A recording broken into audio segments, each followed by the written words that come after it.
ভাই, যখন আমি প্রথম সালাত আদায় করা শুরু করলাম আমার বেশ ভালো লাগছিল, কিন্তু এখন আর সালাতে সেই আনন্দ পাই না।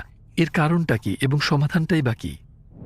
হ্যাঁ, এমনটা সচরাচর হয় যে একজন সালাত আদায় করা শুরু করলেন। সালাত আদায় শুরু করার পর খুব দ্রুত একটা পরিবর্তন পরিষ্কারভাবে চোখে পড়ে, কারণ তার অন্তরাত্মা বেশ লম্বা সময় ধরেই ক্ষুধার্ত ছিল।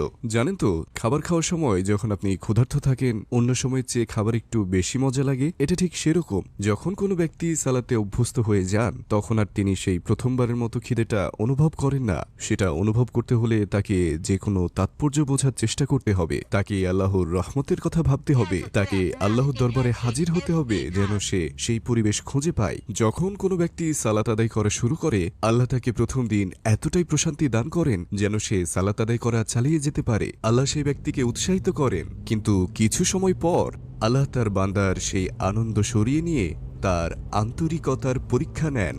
সে কি আনন্দের জন্য ইবাদত করছে, নাকি সেই আনন্দ না থাকলেও বান্দা ইবাদত করে যাবে। একজন ব্যক্তি তার আন্তরিকতার পরিচয় দেন যখন সেই আনন্দ ছাড়াও তিনি ইবাদত চালিয়ে যান। এটা একটা উচ্চতর পর্যায়। অন্য কথায় বললে আপনি সেই আনন্দ না পেলেও কোনো নিম্নতর পর্যায়ে নেমে যাবেন না, বরঞ্চ এতে বোঝা যায় যে আপনি কিছু একটা অর্জন করতে পারেন। অন্যথায় ক্রমাগত আনন্দের খোঁজ করে বেড়ানো আপনার ইবাদতকে একটা শর্ত সাপেক্ষ আনুগত্যে পরিণত করবে।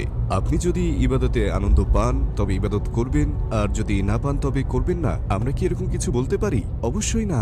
শুধুমাত্র আনন্দের জন্য ইবাদতের আন্তরিকতাকে কমিয়ে দেয়। আমাদের উচিত আল্লাহর জন্য ইবাদত করা। আনন্দ তো কেবল একটা বাড়তি পাওনা। সবশেষে ওমর রাদিয়াল্লাহু তাআলা আনহুর একটা বক্তব্য এখানে উল্লেখ করছি। একদিন এক ব্যক্তি ওমর রাদিয়াল্লাহু তাআলা আনহুকে বললেন, আমি তো সালাত আদায় করি না, কিন্তু তোমার আল্লাহ আমাকে কোনো শাস্তিই দেন না। ওমর রাদিয়াল্লাহু তাআলা আনহু উত্তর দিলেন, এর চেয়ে বড় শাস্তি আর কি হতে পারে।